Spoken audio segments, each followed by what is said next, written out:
Good morning students. In this video we are going to learn about three topics. The first one is iOS file system, IO management in Linux, then MVC. Okay, so these are the three topics we are going to learn in this video. Okay, so first we can see about the iOS file system.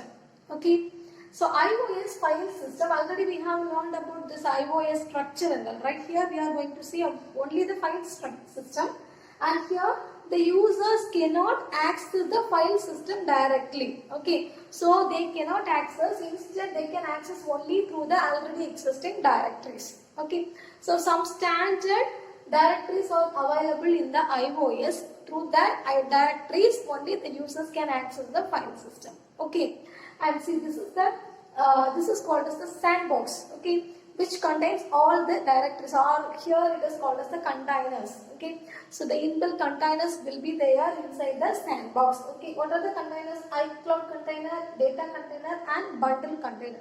So everything will be inbuilt in, it is inbuilt in the sandbox. Okay, so these are otherwise called as the directories. Only through this the users can use the files in the iOS. Okay, so if you are using the mobile devices with iOS, so the contents will be there, right? So all these contents are stored in the container, data container, which contain all the informations that you are sending. Okay.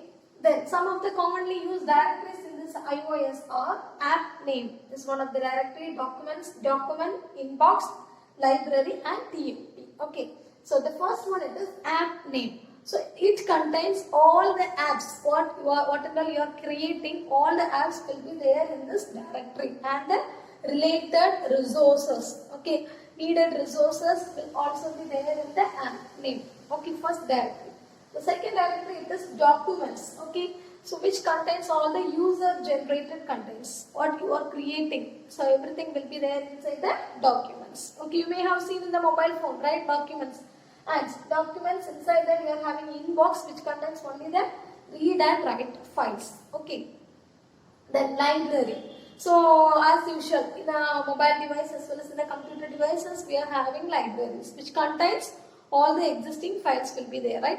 Here also it contains all the top level directories in the library file. Okay. And finally TMP. TMP is the temporary, to store the temporary read and write files. Okay. So if you are writing something else, and if you are storing something there, it will be stored temporarily in the temporary directory. Okay, so these are the commonly used directories: app name, document, document inbox, library, and the term. Okay, and this is the sandbox. Sandbox is the main thing in the iOS file system, which contains all the containers: bundle container, data container, and iCloud container. And understands? So next we can see about the input-output management in the Linux. In this IO management in Linux, the Linux, it is divided into three. Okay, IO management in Linux, right?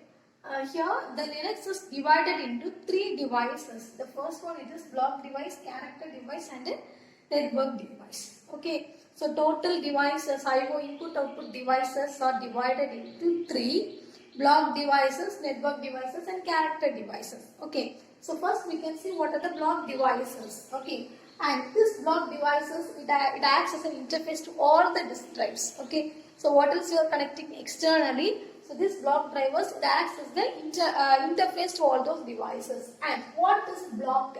So block, usually we will be saying communication, block by block the data are communicated or transmitted, right? So it is a unit that we will be calling it as block.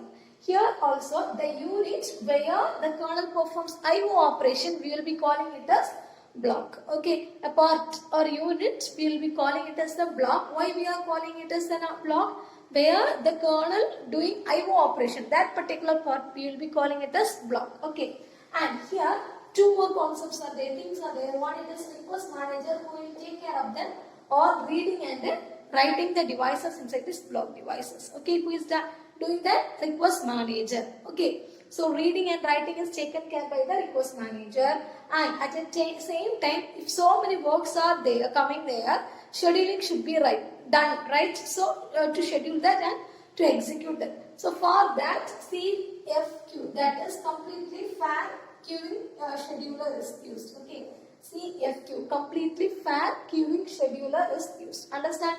So this is about the block devices. The first thing it is acting as an interface, and the second thing is it is a unit, right, where kernel doing is IO operation, and the third one it is request manager, what it is doing, reading and writing, and scheduler, what kind of scheduler is used here, that is completely fair queuing scheduler. Okay, and the next one it is character devices. Okay, character devices.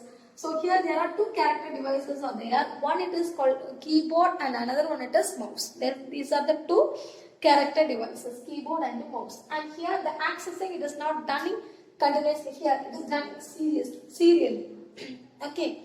And the third one it is network devices. Okay. So it is completely different from the block and the character devices. Here the users communicate only through the kernel's networking subsystem. Okay, so there is no direct connection, only through the kernel network subsystem the users can communicate. Understand?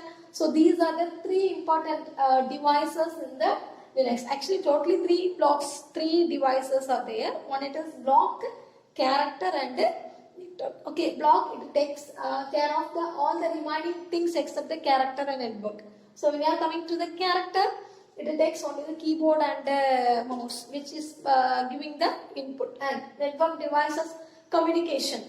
The devices that are used for communication in the networking environment, you will be taking care of everything under this networking devices. Understand? Okay. Next we can see about MVC, that is Model View Controller. Okay. So this is used for creating the application interfaces. Okay. So see here.